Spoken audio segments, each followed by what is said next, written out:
Hello, we are back. We have just watched Rocks. This is Travelling Symphony Movie Club, as if you didn't already know if you were watching us. So, we would like to know what you thought about the film, Rocks. But first of all, I would like to know what you thought about the film. I really loved it. It was quite unique, actually. Because it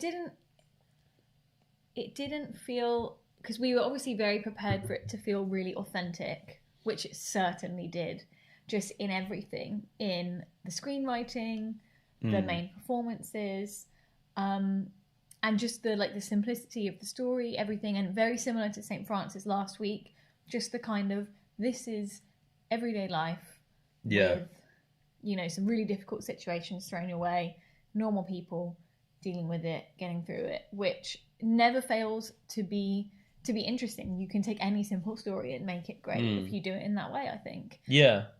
It felt different from St. Francis. I don't know why I'm comparing it to that, but it's because it was the film we watched most recently, and it was kind of similar. St. Francis felt like more of a Hollywood movie. Mm-hmm.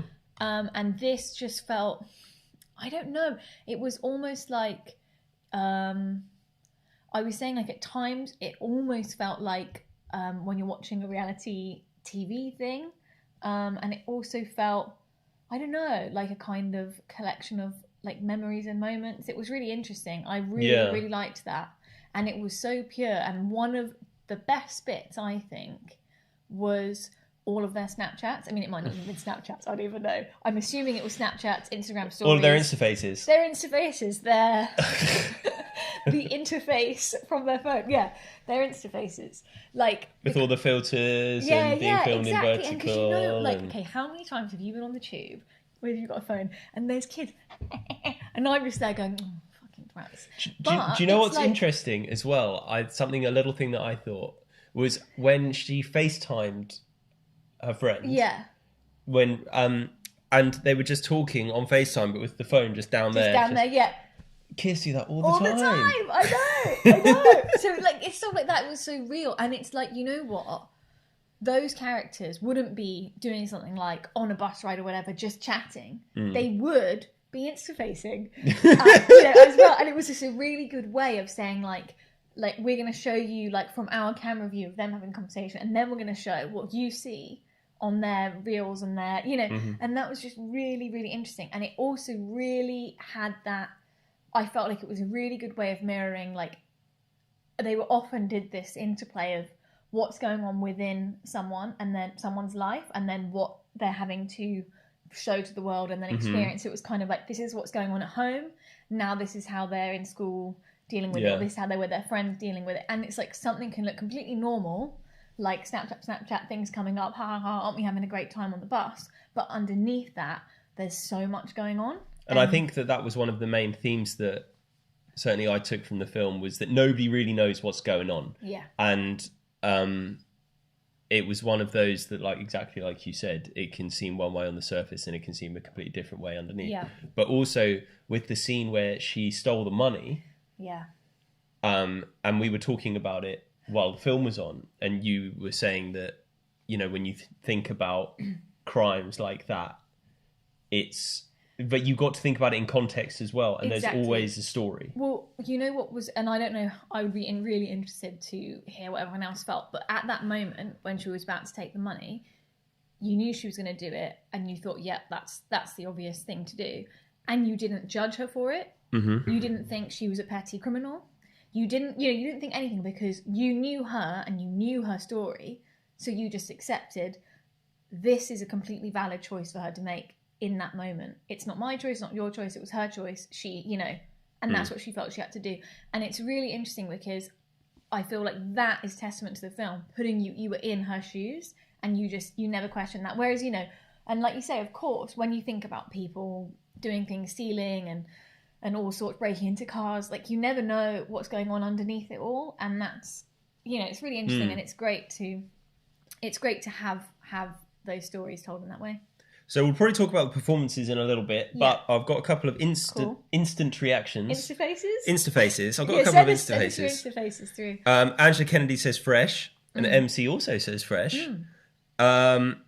Angela also said the kids were so natural and unaffected. And I think as well, because they were not trained actors, they gave much more natural performances. And because of the way that the film was constructed, and it was all done as a group collaboration, there was that reality and they felt really comfortable, I suppose, with what they were saying. Naturalness isn't a word. I suppose it's like, you know, when newsreaders, they always alter the script to make it match their tweak voice. It to how they would say things. It must have been like that, and like working together. Because as a 50-year-old white woman, as a 32-year-old white woman, you couldn't write a script for them. No. Just with only you in a room. Like, you don't know at all how teenagers speak and do things. So yeah, it's great that sort of really worked. And also the casting, so they didn't use like agencies or anything for the casting, Not to my knowledge. I mean, I've only read a few articles on it, but as I understand it, they went to schools in London and kind of observed. Wow. If sat in the back of classes and then got like a wide group of people, and then I think slowly kind of developed and narrowed and found people through that. Because I just think if you'd have kind of done open casting for that, it would have been very, very hard to find that kind of, I don't know, magic with that cast. And they said that during the filmmaking process that it became a very tight-knit group, obviously, and there was a lot of sisterhood, as they said. So and that was I'm reflected sure all in of the girls had a lot in common anyway, the ones that they had put together in who were the actors, and then probably likewise everyone on the crew. C. Nolan says, "I'm not crying, you're crying. Wait, no, we're all crying. It just felt so personal." Yeah, I think that's such a good way of I mean, the boy, the little brother, the cutest little thing. An MC who always comes up with these very neat summaries, I think, between rocks and hard places. Yes. Very apt. Yes, very apt. Very apt. Fabricaty says, like the frog, I was sad for the frog, but you could see why she was happy to shed that responsibility. Yeah. And it's kind of that, I didn't really pick up on that while we were watching, but it is that thing of facing the responsibility of looking after something and kind of being really wanting to, but realizing it's not for you. And that's the thing, and it's so difficult, isn't it? Because that also is the job of social services. It's not just to look after him, it's to look after her. And when they're talking in the lesson, what do you want to be? What do you want to do? Do you want to be a journalist? Do you want to do this? Do you want to be a makeup artist? It's really, really hard to do that if you're 16 and you're also caring for your younger brother. And although she didn't see herself as the person necessarily in need, she was. And she is. And it's really, really interesting. I thought what was fantastic was, although because the story was very real, it couldn't have an ending like, and the mum's back and she's great and it's all wonderful, but to show the little boy in the playground and just to remember how resilient kids are and how well they adapt to new situations, I thought that was as positive an ending as you could get from that film. Yeah. What did you think of the central performances? Really fantastic. All of them. Fantastic. What did you think? No, I thought they were really good. I think that the way that they managed to convey emotion through very few or no words is something that you often see with great actors, the face acting. Yeah. And I think it was exceptionally well performed and judged, like shot and edited as well. Yeah, I think that there was a lot of really... because it was the way that the camera work was done, it was quite close up, so they did get those reactions and emotions across really well. It was fantastically done. And I also wanted to ask you about the situation towards the end with Agnes, the white friend, and all of that. I've got a couple more comments, but just so you can so I can think about it. So Malcolm says, "You're too young to remember, but it reminded me a bit of Kathy Come Home." You're right. I am too young to remember. I was going to say, all he knows. Dave says, "Read the Stealing. St. Francis also did a good job of making you aware that everyone is facing their own struggles." And I think that's why these films go well together and go hand in hand, because it's that kind of thing of showing how difficult real life can be and how everyone kind of does have their own stuff to deal with. Yeah. Daisy Tomps says, "So authentic, took me right back to my teenage years. something similar happened to a girl when I was in school, and it really made me reflect on how it just didn't register until now, really, what she went through and how tough it is. Yeah. And that's a really good point, because when you are a kid in school, you just let these situations kind of wash over you, and now it's only now when you look back on it you think, wow, yeah, these people must have had some really really tough times. And if you had the emotional maturity that you do now back then, you feel like you might have been able to do a better job helping and supporting. But I think as well, like, she did have her support group in the film, you know, her close friends, and often you do hear about these things going on, but it might not be your close friend or acquaintance, and you don't know. You know, I think that's the other thing with kids, it's just you're in your little tight-knit group, aren't you? Or I don't know. But even when things happen and you do, like, I've had the similar as well, certain things with, you know, friends or friends from school, and you don't even ask that many questions about what's really happening. So you know something's going on, but maybe you don't know to ask, or it's a bit awkward, or someone isn't ready to share. So it is interesting, you're right. It's a different, you experience it differently, I suppose, at whatever age you are. Yeah. Also, I liked how they showed the teachers. I mean, they had a really hard job, but they did a great, again, I thought they did that really well from both sides. Because the teachers were always so annoying in the way that they were saying, like, oh, your shoes, oh, your this or that. And like that guy when she is was it on the phone. sunny inside? Exactly. No. Like all of that stuff. And you know, you have that frustration of the kids of like, oh my God. But at the same time, just the chaos of trying to manage those kids. And it's this thing of like the, I suppose like the perception of like these really difficult inner city kids, but like they're all going through so much and they're just acting out and reacting. They're not even acting out that much really for what they're going through, but it's very difficult to take people through a very rigid school system while there's so much chaos going on in their lives. And it's really interesting that, and like the fight breaking out. And if you're a teacher, you're just constantly having to fight fires and you have no idea, and you don't have the time to sit down with each and every individual student and be like, tell me what's going on. Yeah. Definitely. Yeah. So there's a couple more comments. Yep. Ben was said the maturity of Rox to realise that he was happy in not wanting to interfere with that progress. Yes, definitely. See Nolan, if Bucky Backcry doesn't win Best Actress at the BAFTAs, I'm going to protest. Well, as we know, she is nominated. Yeah, I hope she does. Angela, the two main actors were very strong yet so different. Their personalities were powerful and well performed. Agreed. And Natalie said when she said it about not swearing at her mum, it broke my heart, her thinking it was her fault. Oh, yeah. And that also when she was trying to protect Emmanuel by saying, oh, it's all me. Yeah, I know. It was very sad. And you often, you know, you hear about those things with kids of wondering why these things have happened and putting it on themselves, and it's always the way. So yes, it was very true. So I wanted to talk a little bit to you about the Agnes situation. And we kind of mentioned, was this a portrayal of a white savior type situation where a white person external to the situation comes in and tries to fix something? I think so, yes. And I think not necessarily, you know, in a malicious way or in a way that she even realised. And it's something that probably we've all done, because when you're faced with something and your friend is going through something, you just want to help them. And it was getting to the point of it was an untenable situation. But I think what's really interesting is the way that obviously the friends all did say, you know, is there anything we can do to help? I think we should tell someone. But Agnes she takes it upon herself to call social services or to tell her mum.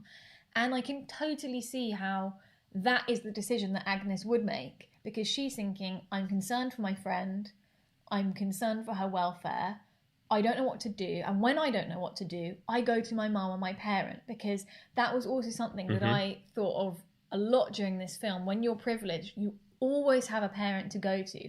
You know, even if you did what they did and you all ran through and you didn't buy a train ticket and you got in trouble and you were stuck in the middle of nowhere and no one had the money to get a train ticket home, someone could call their mum and someone would drive out and get you. You get a bit of a bollocking, but it would, you know, and it's like, that's a privilege to have that safety net. Yeah. And it's something that's sort of overlooked. But also with Agnes, I think it's this thing of there's no reason why she wouldn't trust the system. Yeah, that was something that you mentioned, especially while we were watching, that having this faith in the system and the system will work out. And she said, there was a line she said, there must be some way that we can solve this. There must be some way we can fix this. And I think you're right. It's this thing of, well, we'll just call someone can help, because usually, you know, when we're in a really great privileged position, someone is always there to help. Someone might have the money or the contact or something. There'll be a support, or we'll ring this person, we'll ring social services, and it will get sorted out. But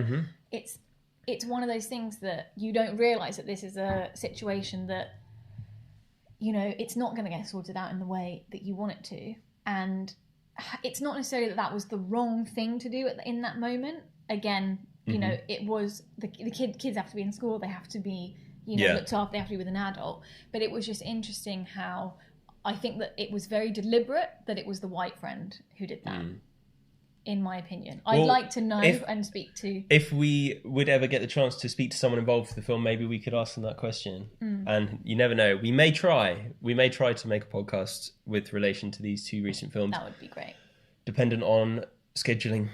And if anyone will speak to us. And then if anyone will speak to us. So we've got a couple of comments on that particular line of thinking. Daisy Thompson says, I agree, and I know as a teen that's exactly what I would have done. It's having the privilege of being naive enough to trust authority. Yeah. And MC says, Agnes did the right thing, asked for advice, then told the truth. Her friend was in a seriously vulnerable situation, a dilemma, but she had the emotional resource and backup. Which is also true. And as we said, like, ultimately that was an untenable situation for Rox and Emmanuel to be in. And it was a dangerous situation as well. And I don't think that in that situation, I don't think there is a clear-cut right or wrong, because someone else would say, you know, just wait, just give your friend a little bit more support for her to realise that she needs to take this step and maybe help her. You know, everyone would have their different perspective, but it's just interesting that it was, and like you say, that's probably what I would have done in that situation, because you just think, oh, someone will help. Yeah. And like, you know, and to be fair, someone did help. But the problem is, it's not ideal. You want to keep siblings together if possible, but it's not always possible. And I think the thing is, like, there's, as you said, there's no right answers and there's no solutions. And there were no good solutions to this particular problem that the film presented. No. And you would have to say at the end, the main characters are in a better position than they were in the middle. Yeah. So it's a difficult conversation to have, and it's a difficult position to put yourself in. And I guess that's the question the film asks. Yeah. What did you think about the scene where they're getting kicked out of the kind of like hotel? The hotel and that racism stuff. And, and the fact that the hotelier was saying, oh, you know, you people are always so aggressive, and your brother's going to grow up to be nothing, and you're acting like an animal as well. And obviously, animal is a very racially charged term to use. Yeah.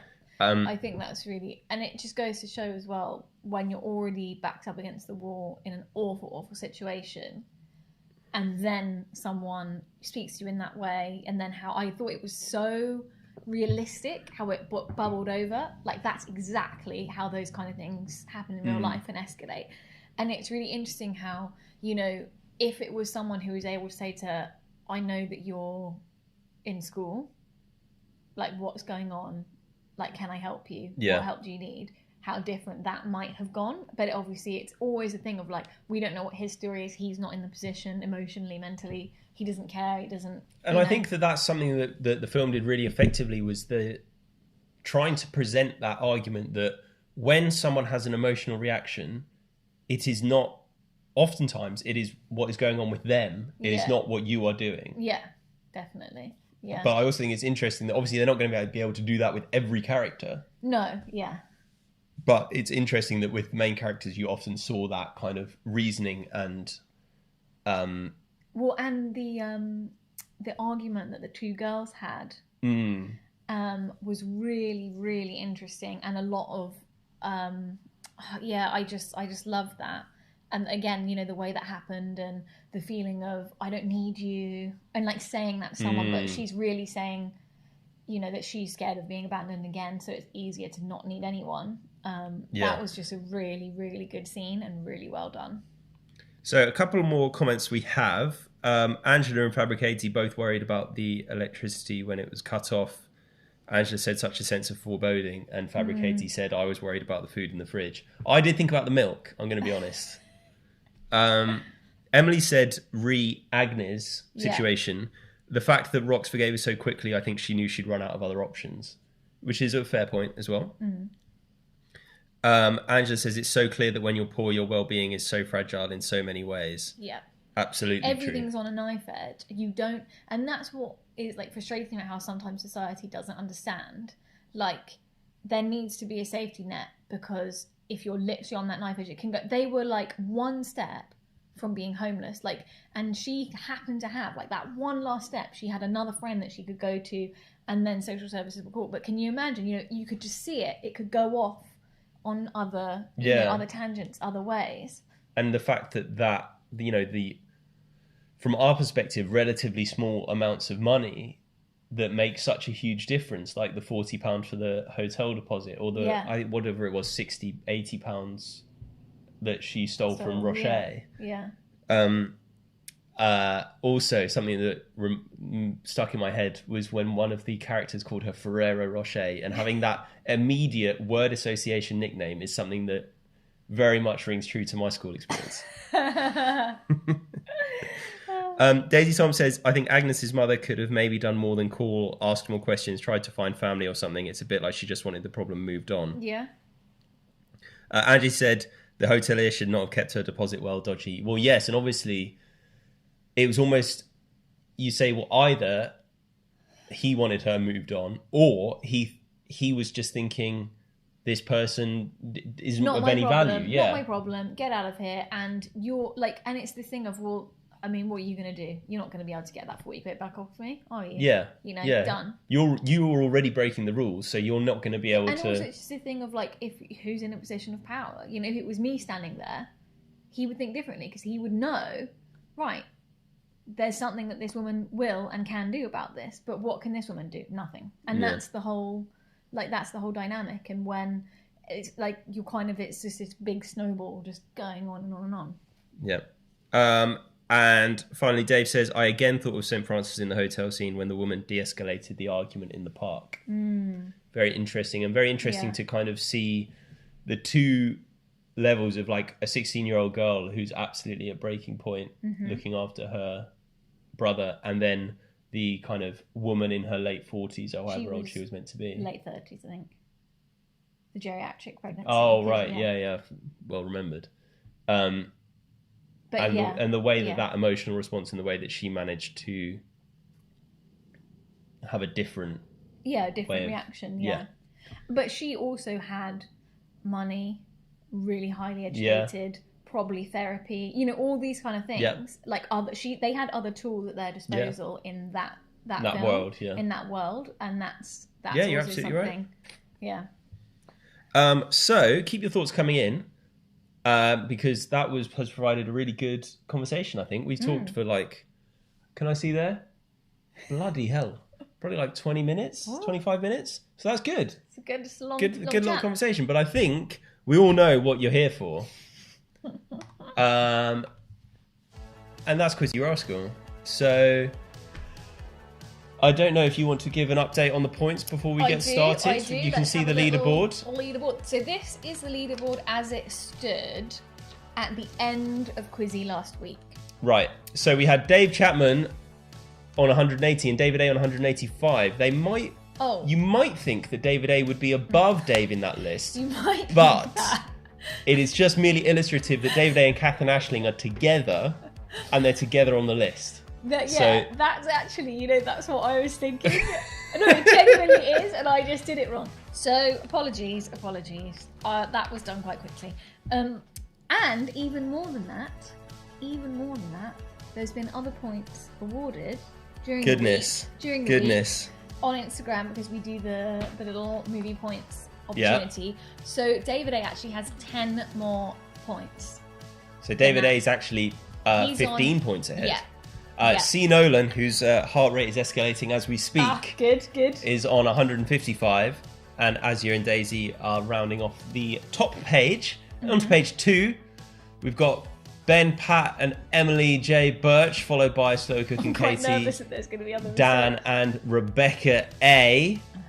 And on the final page, Malcolm, MC, and Cheryl, Amy Rasheen, Laura Dilly, Artemis Amazon, and Nick. Sadly, somebody had to drop off of the third page. So now they're on the now Amoebas. they're on the Amoebas page, which doesn't actually Which doesn't exist. even exist. So, and also, I'd like to say that Amy Machine also got 10 points in the Instagram challenge, so she is on 35.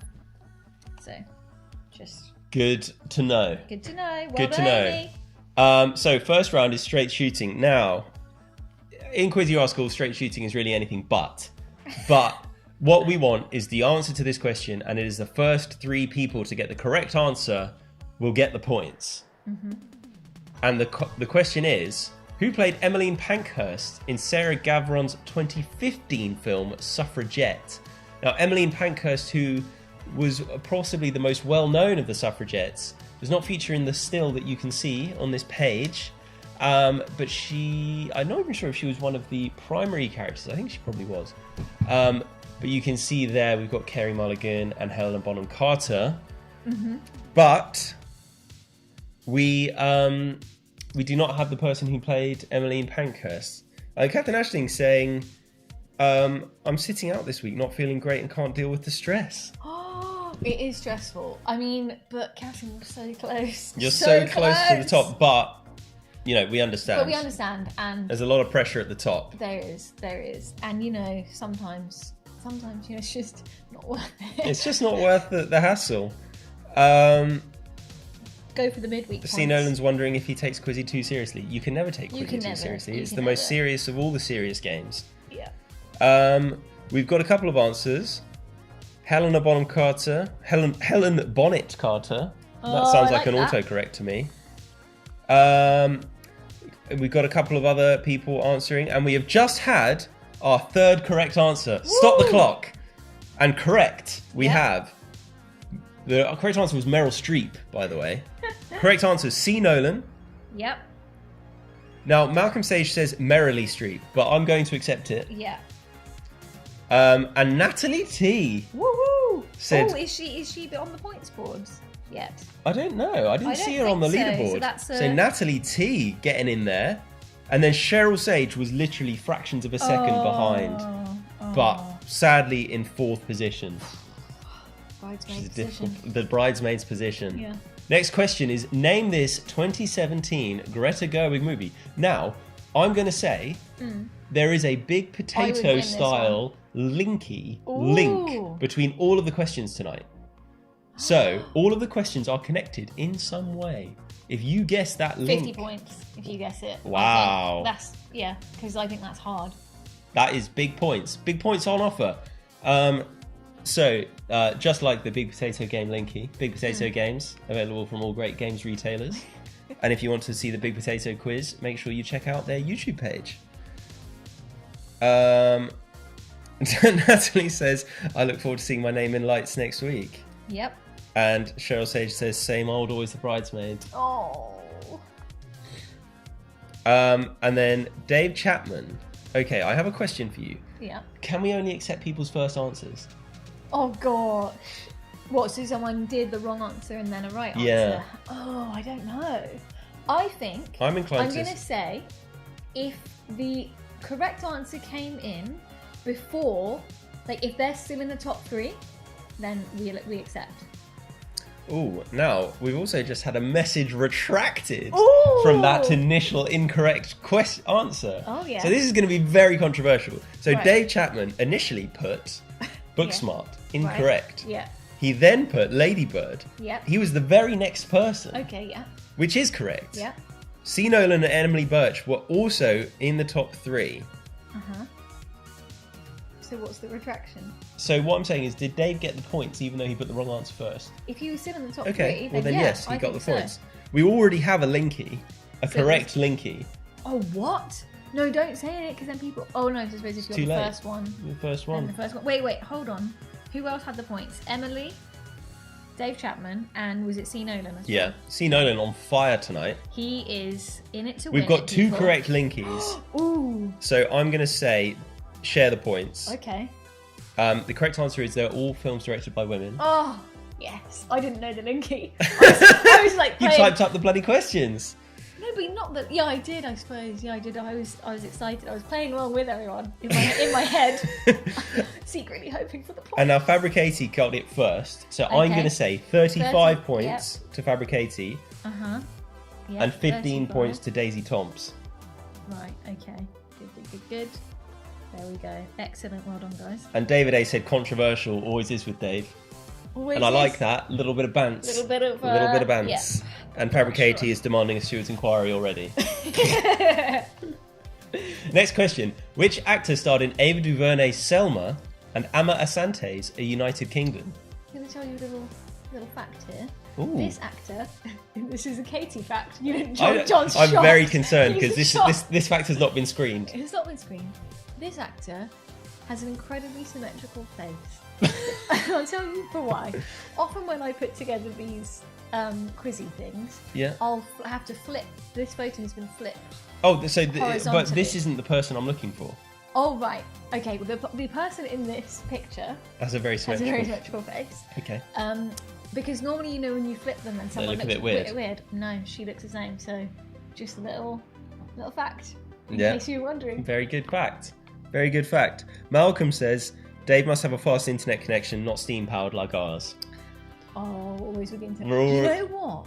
When we get massive, which will be imminent, Yeah. we should be sponsored by like a high speed broadband. No, it'll do better than flipping Popcorn Kitchen. Oh yeah. Still waiting on that Still popcorn. waiting on that. Yes, you slackers. We've got no answers so far submitted.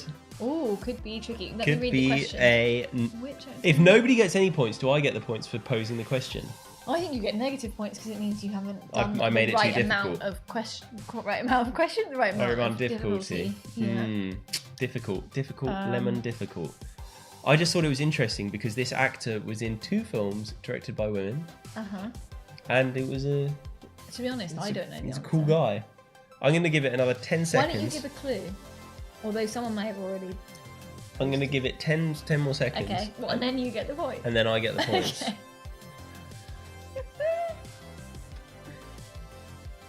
Okay, we've got 3 correct answers. See, no one wanted you to get You the wrote points. my name and you have to cross it out. 0. The correct answer is 0. David Oyelowo. David what? David Oyelowo. Oh, yeah. Who was also in the Planet of the Apes films. Oh. So, David A. got some points. Oh. C. Nolan got some points. See, Nolan. Oh, And no he longer is- the bridesmaid, Cheryl Sage Yes. got some points. Yes, Cheryl. Fantastic. Next question. How many women have been nominated for the Best Director Oscar in its 91-year history? This is good. Do you think that 3 people are going to get this correct? Because it's obviously going to be a bit. Well, of it's a a guess. numbers guessing game situation. Now, the interesting thing is I've forgotten the number. So luckily, I've got my phone. I have a feeling I know it, but I don't want to give the incorrect don't want to answer. be wrong. But bear in mind, this is 91 years of Oscars. I think on average, 5 or 6 people nominated for Best Director every year. Okay. So that's about 450 nominees total. How many have been women?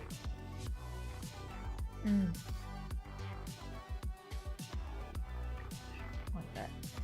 Dismal. So I've got the correct answer. Don't worry, guys. Google has been my friend.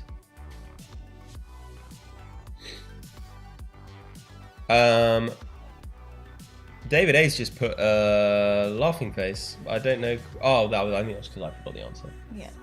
Top he's lol. he just can't believe any women have ever been, been nominated. Women directing films? Don't be silly. Okay, we've got some answers coming in. We've got Amy is the current high watermark with 8, and Fabricati is the low watermark with 0. How many years, right? This is my question to you. How many of those 90 years was it 0 women directors? Because surely for the first... Well, I'll be able to tell you very shortly when I reveal the answer. Good. I'm going to give it another maybe 15 seconds just in case the people with wind-up internet want to answer, because I haven't seen them. Okay, we've got 3 correct answers. Ooh, exciting. The correct answer is 5. Ooh. 5 women. 2 of them are on that picture right there. Wow. And the only winner is also in that picture. Wow. So 1 woman has won Best Director. I think that might change this year, but you never know. You never know. So people with 5, we've got some good spread. Natalie T got the points. Yes, Natalie. She's just really making herself known. You know? C. Nolan got the points. Oh, C. Nolan. C. Nolan is storming it tonight. And Cheryl Sage got the points. Wow. Cheryl Sage absolutely crushing it tonight as well. Brilliant. But it just goes to show 91 years, 400 odd nominees, 5 women. Shows how rubbish women are as filmmakers, really. That's what I take away from that. The real talent discrepancy here. That's the main takeaway here. So, the next question is a lightning round. Now, this is an easier question, and we only give points to the first person to get the right answer. And that question is, name these 2 Lost in Translation stars. Now, the picture is a little bit dark, but it is a very famous picture of a very famous baby. I knew you were going to say that.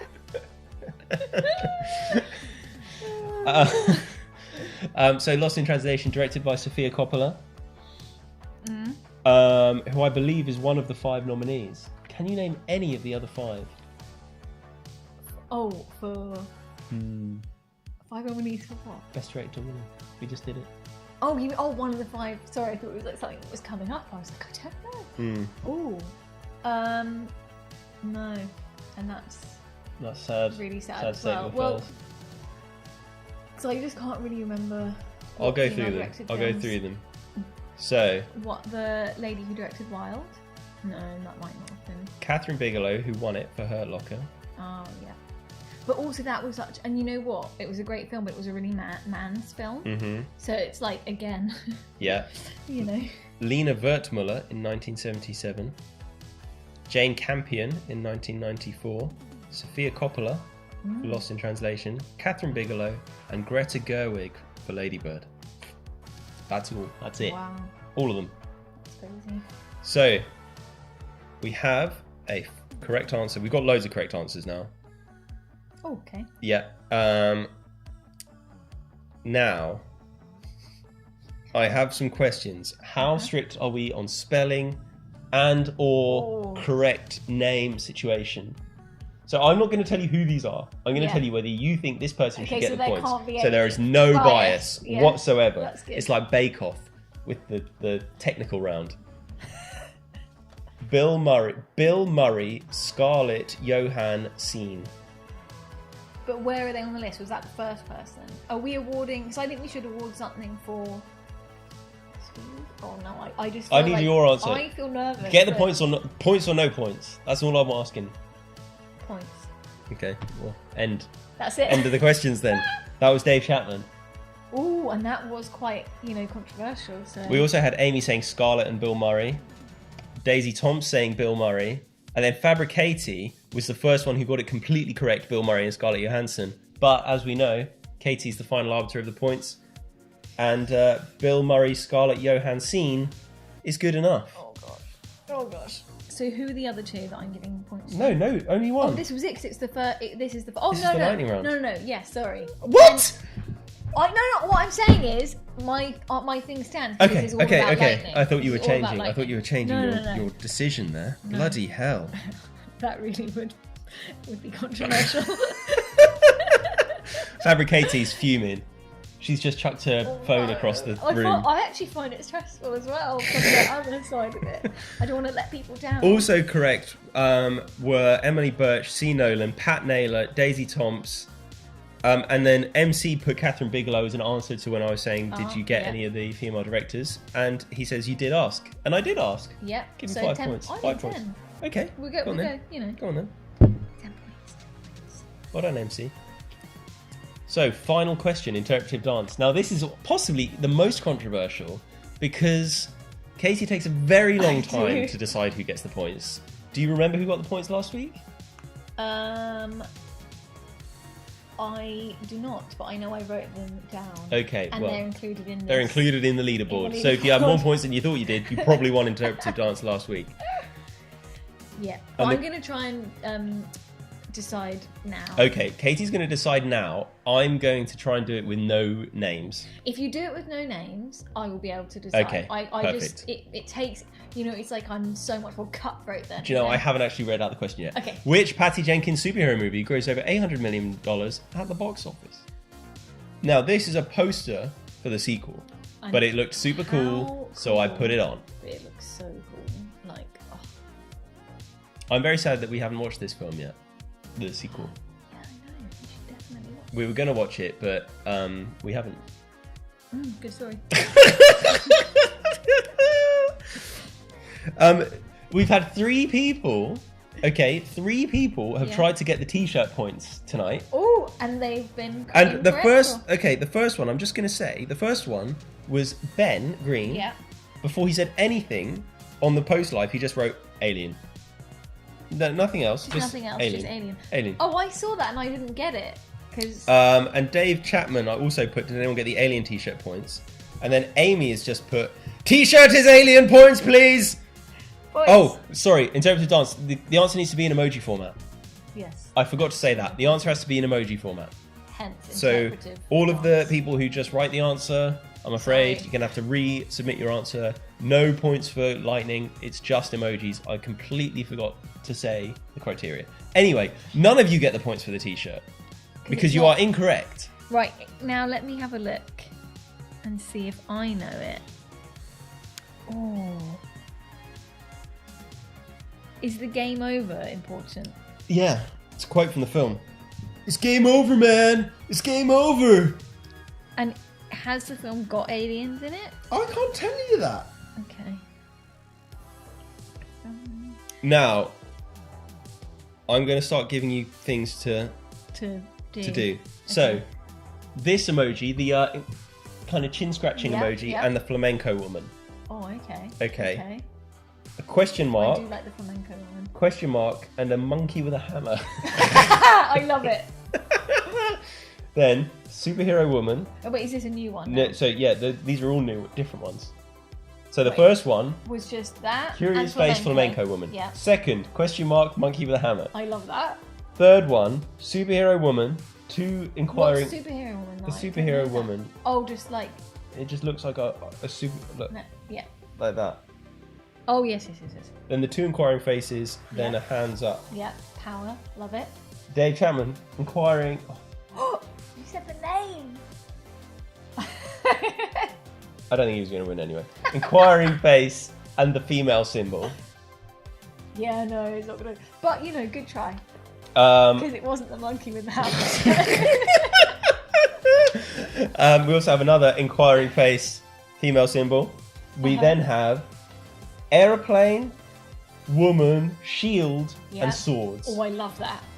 Okay, that's really strong. And the monkey. Then we have the number 1, face palm, and the woman sign. Like one woman. Yeah, also really clever. Okay, so can I have a top 3? Okay. So far. Now. Oh, sorry, we've got a couple more. Oh yeah, let's go. Inquiring face. This emoji. Then aubergine door. I think that's a pregnant woman, and then a man with a mustache. Okay, that has been clarified. Okay. As Wang Door Womb Man. That's pretty good as well. Okay. Wang. So I'm going to need your final answer. Right. So give me a short list of the top 3. The short list is now for third place. It's between the first one, just the one, and then because I love the flamenco woman, and these are all going to get points, by the way. Okay, so top 3 is going to get points. Okay, but it's between that and the other Wonder Woman, because I think that's quite clever too. Okay. Then, second place is the one that I thought was really good. The strong. Then I said strong. Do you remember that one? Yes. So Aeroplane Woman, Shield and Swords. Yeah. Love that. Yeah. So I think that one. Okay, I've got it. That one is joint first with Monkey. Because part of this is like you have to know your audience. So Wang Dor Woon Man is getting nothing. Oh, see, it's so hard. Because that was good. Okay, that's getting 5 points. Okay, so 5 points to Wang Dor Woon Man, 5 points to Curious Flamenco. Yes. Okay, so that was marking these down. Yeah. That was Natalie T. And 5 Amy points. Cleaver. Right. Yeah.